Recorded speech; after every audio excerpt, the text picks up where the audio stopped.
तो सभी को मेरा नमस्कार। आज की बहुत ही प्यारी कथा हम यहाँ पे प्रस्तुत करने वाले हैं, श्री राम जी की करुणामय कथा। तो चलो स्टार्ट करते हैं। तो श्री राम जी की एक करुणामय कथा यहाँ पे हम प्रस्तुत कर रहे हैं आज हमारे चैनल पे। बहुत प्राचीन समय की बात है। अयोध्या नाम की एक पवित्र नगरी थी, है ना। तो आज हम किसकी कथा कर रहे हैं? श्री राम जी की, जो धैर्य, मर्यादा, धर्म की अमर गाथा, है ना, इस नाम से जाना जाता है श्री राम जी को। तो महाराज दशरथ, है ना, वे प्रजापालन, धर्मनिष्ठ और सत्यप्रिय थे, परंतु उनके जीवन में एक कमी थी, उन्हें संतान सुख प्राप्ति नहीं था। वर्षों की तपस्या और यज्ञ के पश्चात माता कौशल्या की कोख से भगवान विष्णु ने श्री राम के रूप में अवतार लिया, है ना। तो श्री राम के जन्म से अयोध्या में आनंद की लहर दौड़ गई। चारों ओर मंगलमय थी, गूंज उठे, है ना, मंगलमय गीत गूंज उठे। श्री राम बचपन से ही शांत, विनम्र और आज्ञाकारी थे, है ना। गुरु वशिष्ठ के आश्रम में उन्होंने वेद, शास्त्र, धनुर्विद्या और नीति का ज्ञान प्राप्त किया। उनका स्वभाव इतना मधुर था कि जो एक बार देख ले वही उनका हो जाए। तो समय बीतता गया और माता सीता स्वयंवर का आयोजन हुआ। माता सीता के स्वयंवर का आयोजन हुआ, है ना। भारी भरकम शिव धनुष को उठाने का साहस बड़े बड़े राज भी नहीं कर पाए। जब श्री राम ने विनम्र से धनुष उठाया तो वह टूट गया, है ना। माता सीता ने श्री राम को वरमाला पहनाई और यह विवाह केवल दो व्यक्तियों का नहीं बल्कि धर्म और मर्यादा का मिलन था।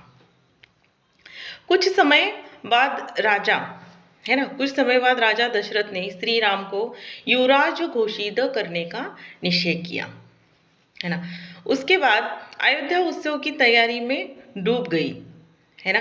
परंतु नियति को कुछ और ही स्वीकार था।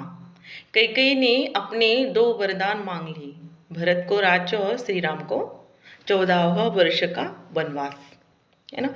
तो राजा दशरथ का हृदय टूट गया, पर श्री राम ने बिना एक भी प्रश्न किए पिता को, है ना, आज्ञा को स्वीकार कर लिया।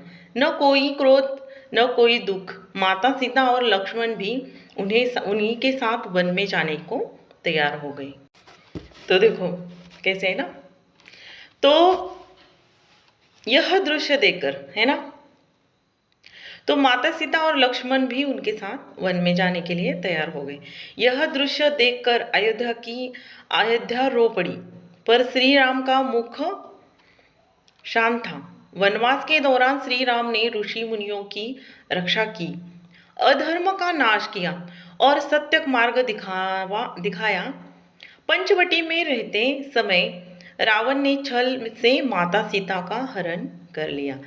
यह घटना श्री राम के जीवन की सबसे बड़ी परीक्षा थी। दुखी होकर श्री राम विचलित नहीं हुए। उन्होंने धैर्य रखा और माता सीता की खोज में निकल पड़े। इसी यात्रा में उनकी भेंट हनुमान जी और सुग्रीव से हुई। वानर सेना का निर्माण हुआ और समुद्र पर सेतु बनाया गया। लंका में भयंकर युद्ध हुआ। रावण अत्यंत शक्तिशाली था, पर उसका अहंकार ही उनका विनाश बन गया। श्री राम ने धर्म के लिए युद्ध किया, प्रतिशोध के लिए नहीं। अंततः रावण का अंत हुआ और माता सीता की अग्नि परीक्षा के बाद सत्य की विजय हुई। वनवास पूर्ण होने पर श्री राम अयोध्या लौटे। दीपों से सजी अयोध्या आज भी दीपावली के रूप में उस दिन को याद करती है ना। तो श्री राम एक राजा है ना। राजा बने उस टाइम तो उनको वनवास था, है ना। श्री राम राजा बने और राम राज्य की स्थापना की। तो हुई जहाँ कोई दुखी नहीं था, कोई भूखा नहीं था और न्याय सभी के लिए समान था। श्री राम हमें सिखाते हैं कि सच्ची शक्ति क्रोध में नहीं, संयम में है। सच्चा धर्म त्याग में नहीं, और सच्चा राजा वही है जो स्वयं पहले प्रजा के बारे में सोचे, है ना स्वयं के बारे में सोचे। आज भी जब जीवन में कठिनाई आती है तो श्री राम का स्मरण हमें धैर्य, विश्वास, है ना, और सत्य के मार्ग पर चलने की प्रेरणा देता है। तो कथा का यही है कि श्री राम जी ने देखो अपने पिता और माँ का आज्ञा लेके मतलब वनवास किया 14 साल का, है ना। उन्होंने क्या किया, धर्म का पालन किया, है ना। तो देखो भगवान है ना, वो तो ऐसे आजकल के कलयुग में तो पॉसिबल नहीं है। इसलिए कहा जाता है इंसान और भगवान में बहुत फर्क है, ठीक है। इंसान कभी भगवान नहीं बन सकते, ठीक है, लेकिन हम थोड़ी सी कोशिश तो कर सकते हैं, है ना। तो इसी के साथ ये स्टोरी कैसी लगी ज़रूर बताना कमेंट में।